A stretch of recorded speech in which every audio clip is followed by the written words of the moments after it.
نحمده ونصلي على رسوله الكريم أما بعد فقد قال الله تعالى في القرآن العظيم والفرقان المجيد بعد أعوذ بالله من الشيطان الرجيم بفضل بسم الله الرحمن الرحيم اليوم نختم على أفواههم وتكلمنا أيديهم وتشهد أرجلهم بما كانوا يكسبون صدق الله العظيم. அல்லாஹ்வினுடைய கிருபையால் நாம் இன்றைக்கு இந்த மக்ரிபினுடைய தொழுகையை இமாம் ஜமாத்தோடு தொழுதுவிட்டு அமர்ந்திருக்கிறோம். அல்லாஹு தஆலா நம்முடைய தொழுகைகளையும் அதே போன்று இங்கு ஒன்று கூடியிருக்கக்கூடிய இந்த ஒன்று கூடுதலையும் அல்லாஹு தஆலா கபூல் செய்து கொள்வானாக. பொதுவாக நாம் இஸ்லாத்தினுடைய பார்வையில் தாவத்தினுடைய உழைப்பை பற்றி நாம் பார்த்தோம் என்று சொன்னால், இந்த வேலை மிகவும் மகத்தான ஒரு வேலை. எந்த அளவிற்கு என்றால், எல்லா நபிமார்களுமே இந்த வேலையை செய்திருக்கிறார்கள். ஹஜரத் ஆதம் அலைஹிஸ்ஸலாத்து வஸ்ஸலாம் அவர்களிலிருந்து ஹஜரத் நபிகள் நாயகம் நம்முடைய நாயகம் ஸல்லல்லாஹு அலைஹி வஸல்லம் அவர்கள் வரை எல்லா நபிமார்களுமே இந்த வேலையை செய்திருக்கிறார்கள். ஆக மிகவும் புனிதமான ஒரு வேலை இந்த தாவத்தினுடைய இந்த வேலை. மக்களுக்கு அல்லாஹ்வை பற்றி எத்தி வைக்கக்கூடிய இந்த வேலை இருக்கிறதே, எல்லா நபிமார்களுமே செய்திருக்கிறார். நேற்று வந்தவர்கள் இன்னைக்கு வந்தவர்கள்னு அல்ல, ஆரம்பத்திலிருந்து இந்த வேலையை செய்து கொண்டே வருகிறார்கள். அது மட்டுமல்ல, இந்த உலகத்துக்கு மட்டும் இல்லாமல் நாளை மறுமையிலும் நமக்கு மிகப்பெரிய ஒரு சேமிப்பாகத்தான் இந்த வேலையை நம்மளுடைய முன்னோர்கள் நமக்கு ஏற்படுத்தி தந்திருக்கிறார்கள். நாம் இன்றைக்கு நிறைய நம்ம படிக்கிறோம், குர்ஆன் அதிகமாக ஓதுகிறோம், ஹதீஸை பற்றி நம்ம அதிகமாக கேள்விப்படுறோம். உலமாக்களுடைய சபைகளில் நம்ம அதிகமாக உட்காந்து பயான் கேட்குறோம். 1 மணி நேரம் பேசினாலும் கேட்குறோம், 2 மணி நேரம் பேசினாலும் கேட்குறோம், எல்லாமே கேட்குறோம். அது எப்படின்னா அது பள்ளிவாசலோட முடிஞ்சு போயிடுது. கேட்க அந்த நேரத்தில் உள்ள ஒரு பவர், அந்த நேரத்தில் உள்ள ஒரு குஷு, அது அதோடு அப்படியே முடிஞ்சிருது. வெளியே போயிட்டோம்னு சொன்னால் அது அப்படியே காலப்போக்கில் அது கொஞ்சம் நேரத்தில் அப்படியே அந்த இது போயிடுது. நம்மளுடைய வியாபாரத்துக்கு போயிட்டோம்னா அந்த இது போயிடுது. வீடுகளுக்கு போயிட்டால் பள்ளியுடைய சிந்தனை, அல்லாஹ்வை பற்றிய சிந்தனை, மக்களுக்கு பற்றிய அந்த ஃபிக்கரு, அது எல்லாமே கொஞ்சம் கொஞ்சமாக குறைய ஆரம்பிச்சிருது. குறையக்கூடாது. நம்ம எதை படிக்கிறோமோ, நம்ம எதை சொல்கிறோமோ, எதை நம்ம கேட்குறோமோ, அதன்படி நம்மளுடைய வாழ்க்கையில் அமல் செஞ்சுக்கிட்டே இருந்தால் தான் அது ஹயாத்தாக இருக்கும். காலப்போக்கில் விட்டுக்கிட்டே இருந்தோம்னு சொன்னால் அது அவ்வளோதான். அது தாவத்தினுடைய உழைப்புக்கும் சரி, அது அது ஒரு மரியாதைக்குரிய ஒரு செயலாக இருக்காது.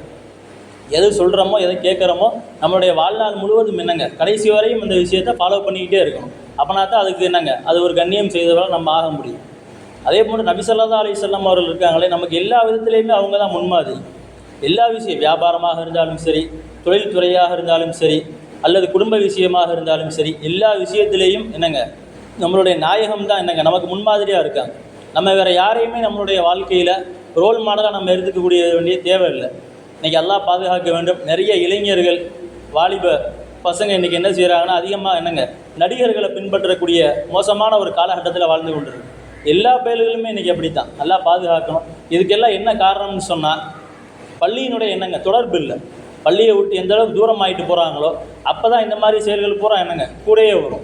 பள்ளியோடு அந்த வாலிபர், அந்த இளைஞர் எப்போது தொடர்பாயிட்டாரோ, அல்லாஹ்வுடைய பாதையில் தாவத்தை இணைஞ்சிட்டாருன்னு சொன்னால், இது மாதிரியான நடிகர்களை பின்பற்றுவது, அவர்களை வைத்த மாதிரி முடி வைக்கிறது, அவர்கள் போடுற மாதிரி ஆடை அணிகிறது, நமக்கு எல்லா விதத்துலையுமே நாயகம் ஸல்லல்லாஹு அலைஹி வஸல்லம் அவங்க தான் முன்மாதிரி. நம்ம வேறு யாரையும் ரோல் மாடலாக நம்மளுடைய வாழ்க்கையில் எடுத்துக்கொள்ள முடியாது.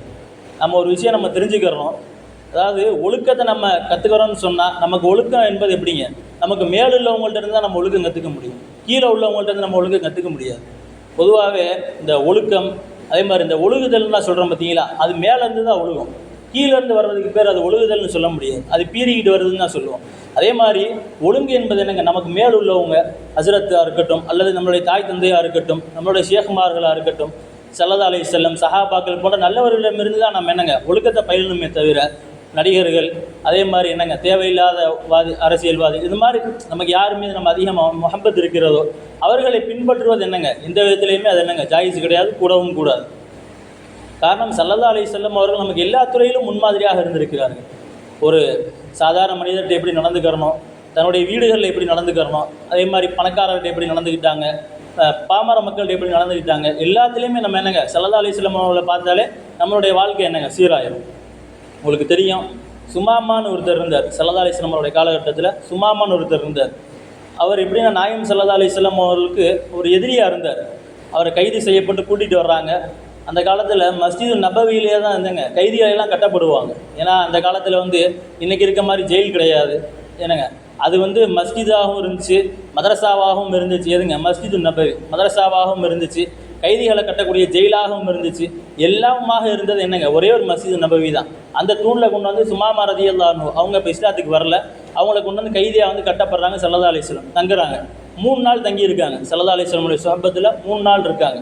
போய் கேட்குறாங்க, ஒரே பயம், என்ன செஞ்சுருவாங்களோ, நபி ஸல்லல்லாஹு அலைஹி வஸல்லம் என்ன செஞ்சுருவாங்களோ, கைதியாக வந்திருக்கிறோமே என்ன செஞ்சுருவாங்களோன்னு ஒரே பயம். ஆனால் ஸல்லல்லாஹு அலைஹி வஸல்லம் அவர்கள் எதுவுமே செய்யவில்லை. போகிறாங்க, அவங்க பாட்டுக்கு தொழுகிறாங்க, ஓதுறாங்க, சஹாபாக்களுக்கு மத்தியில் தீன் ஏற்றி வைக்கிறாங்க, பேசுகிறாங்க, வேலையை முடிச்சுட்டு போயிடுறாங்க. முதல் நாள் கேட்குறாங்க யார் ரசூலுல்லாஹ் அப்படின்னு, எதுவுமே சொல்ல போயிடுறாங்க. 2வது நாளும் கேட்குறாங்க சுமாமா என்பவர் யார் ரசூலுல்லாஹ், எதுவுமே சொல்ல போயிடுறாங்க. 3வது நாளும் கேட்குறாங்க, எதுவுமே சொல்லலை. 3வது நாள் கழித்து ஸல்லல்லாஹு அலைஹி வஸல்லம் என்னங்க அவர் என்னங்க வெளியாக்கி விட்றாங்க. கைதியிலேருந்து அவங்க எனக்கு வெளியே போங்கன்னு சொல்லி திறந்து விட்றாங்க. ஒன்றுமே செய்யலை. நேராக போனாங்க, மதீனாவுக்கு பக்கத்தில் ஒரு கிணறுல போய் அவங்க குளித்தாங்க. நேராக வந்து ஸல்லல்லாஹு அலைஹி வஸல்லம் அவருடைய கரம் பிடித்து அஷ்ஹது அல்லா இலாஹ இல்லல்லாஹ் வ அஷ்ஹது அன்ன முஹம்மதன் அப்துஹு வ ரசூலுஹுன்னு சொல்லி கலிமா சொல்லி இஸ்லாத்துக்குள்ளே வந்துட்டாங்க. இங்கே வந்து வாள் எடுத்து ஒன்றும் ஸல்லல்லாஹு அலைஹி வஸல்லம் பிரச்சாரம் பண்ணல, இஸ்லாத்தில் வாங்க இல்லை அவங்க தலை போயிடும்னு சொல்லி மிரட்டலை, எந்த விதமான ஒரு இதுவும் இல்லாமல் 3 நாள் தங்கியிருக்காங்க. ஸல்லல்லாஹு அலைஹி வஸல்லமுடைய நடை, அவங்களுடைய உடை, அவங்களுடைய பாவனை, சஹாபாக்களுக்கு மத்தியில் என்னங்க அவங்க எப்படி நடந்துக்கிட்டாங்க அதை மட்டும்தான் வாட்ச் பண்ணாங்க. வாட்ச் பண்ணி அவங்களுடைய உள்ளத்தில் அல்லாஹு தஆலா மிகப்பெரிய ஒரு மாற்றத்தை கொடுத்தான். இஸ்லாத்துக்கு வந்துட்டாங்க. நம்ம போய் வாயால் சொல்கிறோம், அது ஒரு வகையான தாவத்தாக இருந்தாலும் நம்மளுடைய அஹ்லாக்னு ஒன்று இருக்குது. அதை நம்ம சீராக்கிட்டோம்னு சொன்னாலே, ஸல்லல்லாஹு அலைஹி வஸல்லம் அவர்கள் பாட்டு அஹ்லாக் நம்ம இடத்துல வந்துடுச்சுன்னு சொன்னாலே, நம்மளை பார்த்து என்னங்க 4 பேர் திரும்பி உள்ளே வருவாங்க. அதுக்கு முன்மாதிரி யாருங்க? சுமாமா ரலியல்லாஹு அன்ஹு தான் அதுக்கு முன்மாதிரி. ஆக எல்லா விதத்திலையும் என்னங்க ஸல்லல்லாஹு அலைஹி வஸல்லம் அவர்கள் நமக்கு முன்மாதிரியாக இருந்திருக்கிறார்கள். அவர்களை நாம் பின்பற்ற வேண்டும். அதே மாதிரி இந்த உலகத்தில் நம்ம எடுத்துக்கிட்டோம்னு சொன்னால், நம்மளை பிடிக்கிறவங்களும் இருப்பாங்க, சில பேர் பிடிக்காதவங்களும் இருப்பாங்க. உதாரணத்துக்கு சொல்லணும்னா, ஒரு விஷயமாக ஒரு கோர்ட்டுக்கு போகிறோம் அப்படின்னு சொன்னால், நமக்கு பிடிச்சவங்களாக இருந்தால் நமக்கு என்னங்க சாதகமாக நமக்கு சாட்சி சொல்லுவாங்க, பிடிக்காதவங்களாக இருந்தால் கொஞ்சம் மாறா தீர்ப்பு சொல்லுவாங்க, அவங்களுக்கு மாறா என்னங்க சாட்சி சொல்லுவாங்க. இதுதான் வந்து உலகத்தில் நடக்கிறது. ஆனால் நாளைக்கு ஆகிரத்தில் வந்து அல்லாஹ் தஆலா அப்படிலாம் கேட்க மாட்டான். சின்ன நன்மையாக இருந்தாலும் குர்ஆன்ல வருது, ஃபமை யஅமல் மிஸ்கால தர்ரத்தின் கைரன் யரா, சின்ன நன்மையாக இருந்தாலும் அங்கே பார்ப்பீங்க. ஃபமை யஅமல் மிஸ்கால தர்ரத்தின் ஷர்ரன் யரா, சின்ன அணுவளவு பாவமாக இருந்தாலும் அல்லாஹ் தஆலா அங்கே காமிச்சிருவான். அங்கே வந்து யார் நமக்கு சாட்சி சொல்ல வேண்டிய அவசியம் இல்லை. நீ நல்லது செஞ்சியா, நீ கெட்டது செஞ்சியா, நீ இந்த பாவம் செஞ்சியா அப்படின்னு சொல்லி அல்லாஹ் தஆலா நம்ம பக்கத்து வீட்டுக்காரனே நமக்கு தெரிஞ்சவங்களே அல்லாஹ் தஆலா கூப்பிட்டு கேட்க போகிறதில்ல. ஏன்னா குர்ஆனில் வருது, யாசீனில் ஒரு ஆயத்து வருது, அல் யௌம நஹ்திமு அலா அஃப்வாஹிஹிம் வ துகல்லிமுனா ஐதீஹிம் வ தஷ்ஹது அர்ஜுலுஹும் பிமா கானூ யக்ஸிபூன். அன்றைய நாளில் என்னங்க உங்களுடைய வாய்களுக்கு நாம் முத்திரையிட்டு விடுவோம் அல்லாஹ் தஆலா சொல்கிறான். வாய் பேசாது. இங்கே பேசி இருக்கக்கூடிய நாவு என்னங்க அங்கே பேச முடியாது. அதுக்கு அல்லாஹ் தஆலா முத்திரையிட்டுருவான். மாறாக மற்ற உறுப்புகள் எல்லாம் பேசும். கை பேசும், கால் பேசும், கண்ணு பேசும், என்னங்க மற்ற உறுப்புகள் எல்லாமே பேச ஆரம்பிச்சிடும். எல்லாமே பேச ஆரம்பிக்கும். நமக்கு எதிராக எல்லாமே சாட்சி சொல்லும். போகக்கூடாத இடத்துக்கு இந்த நபர் போனாருன்னு சொல்லி நாளைக்கு அல்லாஹ்ட்ட சொல்லும். பார்க்கக்கூடாத விஷயத்தை பார்த்தாருன்னு சொல்லி கண்ணு சாட்சி சொல்லும். என்னங்க நாளைக்கு யாருமே அதுலேருந்து என்னங்க தப்ப முடியாது. இங்கே வேணால் நம்ம பொய் சொல்லி என்னங்க ஏதாவது ஒரு கேஸில் மாட்டிக்கிட்டோம்னு சொன்னால் நாவை பயன்படுத்தி பொய் சொல்லி தப்பிடலாம். நாளைக்கு அந்த வாய்க்கு என்னங்க பூட்டு போடப்பட்டு விடும். செய்த விஷயங்கள் எல்லாமே அல்லாஹ் தஆலா ஒவ்வொன்றா சொல்லி காண்பித்து விடுவான். யாரும் எதுவுமே செய்ய முடியாது. எந்த அளவுக்குன்னா ஸல்லல்லாஹு அலைஹி வஸல்லம் அவர்கள் மக்கா பக்கத்தில் உட்காந்துருக்கிறாங்க. கூட ஒரு 3 தோழர்கள் உட்காந்துருக்காங்க, 3 பேர் உட்காந்துருக்காங்க. அதில் ஒருத்தர் சொல்கிறாரு, அல்லாஹ் தஆலா வந்து நம்ம பேசுகிற விஷயத்தெல்லாம் கேட்பானா அப்படின்னு ஒருத்தர் கேட்குறாரு.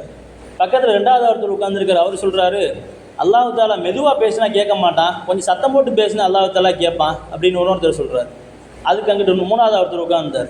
அவர் சொல்கிறாரு, சத்தமாக பேசினாலும் கேட்க மாட்டான், மெதுவாக பேசினாலும் கேட்க மாட்டான், நம்மளுடைய போக்கில் என்னங்க நம்ம வாழ்ந்துட்டு போயிடலாம், அது எந்த விதமான பிரச்சனையும் இல்லைன்னு சொல்லி பேசிக்கிட்டு இருக்காங்க. இப்போ ஸல்லல்லாஹு அலைஹி வஸல்லம் அவர்களுக்கு அல்லாஹ் தஆலா உடனடியாக ஆயத்தை இறக்கி வைத்தான். அவர்கள் 3 பேர் பேசுனது என்னங்க மிக பொய். அவர்கள் பேசுனது எல்லாமே என்னங்க, அவர்கள் எதை விவாதம் செய்கிறாங்களோ, எதை சொன்னாங்களோ அது எல்லாமே பொய்யானதுன்னு சொல்லிட்டு அல்லாஹ் தஆலா சொல்கிறான். அவங்க 3 பேர்த்தையும் நாம் நாளைக்கு எழுப்பி நாம் கேட்போம். அதுக்கு வந்து உங்களை சாட்சியாக கொண்டு வர மாட்டோம். ஸல்லல்லாஹு அலைஹி வஸல்லம் கூட தான் இருந்தாங்க. நாளைக்கு அவங்கள சாட்சியை அல்லாஹ் தஆலா கூப்பிட மாட்டான். அந்த 3 பேர் சொந்தக்காரங்களை அல்லாஹ் தஆலா கூப்பிட வேண்டிய அவசியம் இல்லை. மாறாக என்னங்க அவருடைய உறுப்புகளே சாட்சி சொல்லும்னு சொன்ன அல்லாஹ் தஆலா அவருடைய வாய்க்கு கூட்டு போடப்பட்டு விட்டு பேசின நாக்கு சொல்லும். அதே மாதிரி என்னங்க செஞ்ச கை சொல்லும், பேசின கால் சொல்லும். எல்லாமே என்னங்க நமக்கு ஆட்டோமேட்டிக்காக நமக்கு மாற்றி எல்லாமே தீர்ப்பு சொல்லும். அந்த நாளில் வந்து நம்ம எதுவுமே செய்ய முடியாது. அல்லாஹ் தஆலா நாக்குக்கு பூட்டு போட்டான்னு சொன்னால் நம்ம என்னங்க செய்ய முடியும்? வாயை முத்திரையிட்டாச்சுன்னு சொன்னால் ஒன்றுமே செய்ய முடியாது. இங்கே நம்ம பேசுகிறோம், பொய்யை சொல்கிறோம், அப்படி இப்படின்னு சுற்றுறோம், இது பண்ணுறோம், சரியாக போச்சு. நாளைக்கு அங்கே போயிட்டோம்னு சொன்னால் அல்லாஹ் பாதுகாக்க வேணும், ஒன்றுமே செய்ய முடியாது. அதனால் நாம் இந்த விஷயத்தை நாம் கவனமாக இருக்க வேண்டும். அதே மாதிரி நம்ம எல்லா நிலையிலும் அல்லாஹு தாலா என்னங்க நினைவு கூர்ந்து கொண்டே இருக்கணும். அல்லாஹ்வுடைய சிந்தனையிலே நம்மளுடைய நாள் கழிய வேண்டும். 24 மணி நேரமும் அல்லாஹ்வுடைய சிந்தனையோடு தான் கழிய வேண்டும். அதுக்காண்டி தான் இந்த மாதிரி தாவத்துடைய உழைப்பு, இந்த மாதிரி கஸ்து முலாக்காத் போகிறதாக இருக்கட்டும், எதுவாக இருந்தாலும் சரி, அவர்களுக்கு நாம் நம்ம ஒன்று திருத்த போகிறது. நம்மளுடைய ஈமான் என்னங்க, நாளைக்குனா நம்மளுடைய ஈமானை நம்ம பலப்படுத்திக்கிட்டே இருக்கணும். அதுக்காக வேண்டி தான் முன்னோர்கள் நமக்கு என்னங்க தேர்ந்தெடுத்து இந்த உழைப்பே என்னங்க முன்னோர்கள் நம்ம கற்று தந்திருக்காங்க. ஏன்னா இன்றைக்கி நிறைய பேர் மகரீபுக்கு தொழுகாமல் வெளியே இருக்காங்க. நம்ம தொழுகிட்டோம் அல்லாஹ்வுடைய கிருபையில், தொழுகாதவங்க நிறைய பேர் வெளியே இருக்கிறாங்க. அவங்கள சொல்லி நம்ம என்னங்க இந்த வேலையின் பக்கம் கூட்டிகிட்டு வரணும். அதுதான் இந்த வேலையினுடைய அசலாக இருக்குது. நம்ம போய் திருப்தி சொல்கிற அளவுக்கு நம்ம பெரிய ஒழுங்குன்னு சொல்லிட முடியாது. அதனால் நம்மளுடைய சொல்கிறதுக்கான காரணம் என்னென்னு சொன்னால் நம்மளுடைய ஈமான் பலவீனமாக இருக்குது. சொல்ல தான் நமக்கு ஈமான் பலமாகும். அந்த அடிப்படையிலே தான் எனக்கு நம்மளுடைய முன்னோர்கள் நமக்கு சொல்லி தந்திருக்கிறார்கள். அல்லாஹ் ஜல்ல ஷானஹு தஆலா இந்த வேலையை முழுமையாக விளங்கி அதன்படி அமல் செய்யக்கூடிய தௌஃபீக்கை அல்லாஹ் தஆலா எனக்கும் உங்களுக்கும் தந்தல் புரிவானாக. ஆமீன். வாஹிரு தஅவானா அல்ஹம்துலில்லாஹி ரப்பில் ஆலமீன். அஸ்ஸலாமு அலைக்கும் வரஹ்மத்துல்லாஹி வபரகாத்துஹு.